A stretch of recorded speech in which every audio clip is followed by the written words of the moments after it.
ओमचं उच्चारण करूया.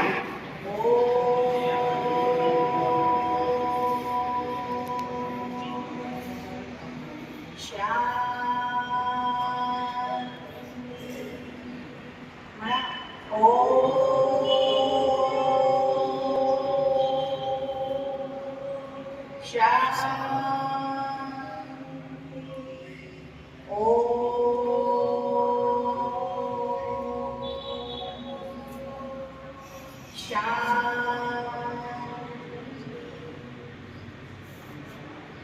ओम शांतीचा हा महामंत्र आपल्याला निरोगी ठेवण्यामध्ये खूप मोठा सहाय्यक आहे.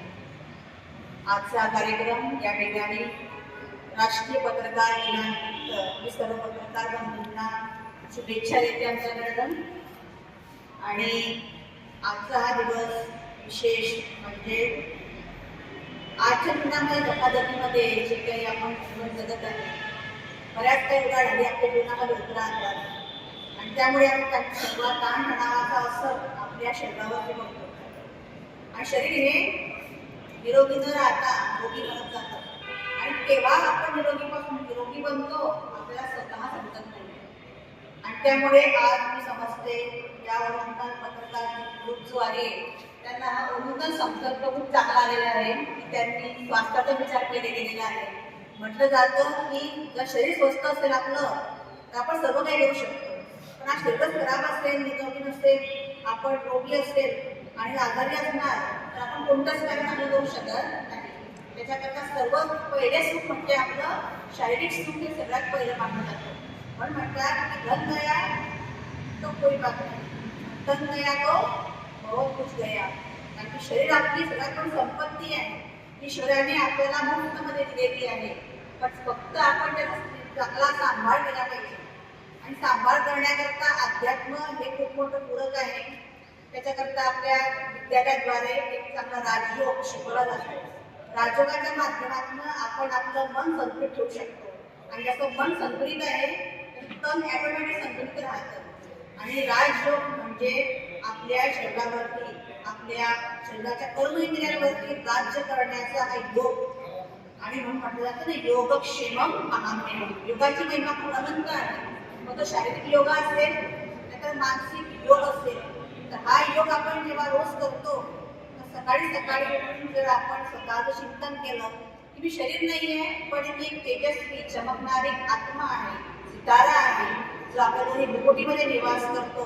आणि जर दिवसभरामध्ये वेळ काढून आपण एक क्षणाचा अभ्यास जर रोज केला तर मला असं वाटतं बऱ्याच प्रमाणामध्ये आपण शरीरामधल्या बऱ्याच आजारांवर विजय प्राप्त करू शकतो. आणि असा विजय प्राप्त केलेले बरेच लोक आमच्याकडे आहेत ज्यांनी हृदयविकारावर विजय प्राप्त केला, ज्यांच्या ट्यूमरवर विजय प्राप्त केला, शरीरामधल्या अनेक गाठींवर विजय प्राप्त केला. इव्हन एवढं नसले तरी आपले कॅन्सर सारखे जे असाध्य रोग आहे त्याच्यावर राजयोगाने मात दिलेली आहे.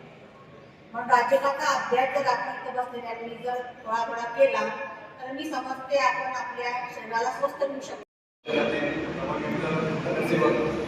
आणि सामाजिक कार्यकर्ते त्याच्यामध्ये सर्व पत्रकार मित्रांनो आणि डॉक्टर मित्रांनो, आज आपण ते पत्रकार दिनानिमित्त आपला सावलेचा जो ओरिजिनल पत्रकार संघ आहे त्यांच्या संयुक्त विद्यमाने डॉक्टर विलास पाटील येथील डॉक्टरांच्या विद्यमाने आपण आरोग्य शिबिर ठेवलेले आहे.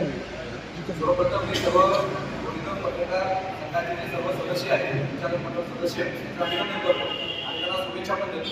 त्यांना खरंच सावधावासींच्या आरोग्याची काळजी झालेली आहे आणि त्याच्या लाभ घेण्यासाठी त्यांनी इथे शिबिर आयोजित केलेलं आहे. आणि त्यासाठी आजचा दिवस हा अत्यंत महत्त्वाचा दिवस आहे. कारण आपण सर्वसामान्य लोकांना पत्रकार लोकांना जास्त काम पडत नाही, परंतु पोलीस आणि पत्रकार हे एका रथाचे दोन चाक आहे.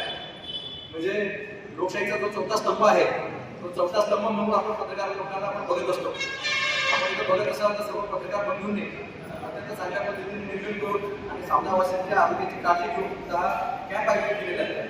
आणि या कॅम्पला सर्व आपल्या सावधावासी याचा फायदा घेतीलच. परंतु आपण इथं बघितलं असेल की असा उपक्रम हा ज्या ओरिजिनल पत्रकार संघाने घेतलेला आहे हा कुठल्या दुसऱ्या शहरामध्ये आपल्याला दिसणार नाही. आणि मग अशी या पत्रकार संघाचे सदस्य सावगे यांनी सुद्धा सांगितलं की कोरोना काळामध्ये सुद्धा त्यांनी लोकांना ऑक्सिजनचा पुरवठा केलेला होता. म्हणजे खरंच त्यांना लोकांच्या आरोग्याची सुद्धा काळजी आहे. तसेच समाजामध्ये ज्या घटना घडत असतात, बऱ्याचशा घटना ह्या जोपर्यंत पेपरमध्ये त्या न्यूज येत नाही किंवा चॅनलवरती त्या न्यूज येत नाही, त्या न्यूज लोकांना माहीत पडत नाही. आणि ह्या घटना ज्या दाबल्या जाण्याची शक्यता असते त्यांना उघड करण्याचं काम हे आपले पत्रकार बंधू करत असतात. परंतु एक चांगलं काम जे आहे ते 7 वर्षाच्या पत्रकार लोकांकडून होते. त्यानंतर मी त्यांना मनस्वी शुभेच्छा देतो.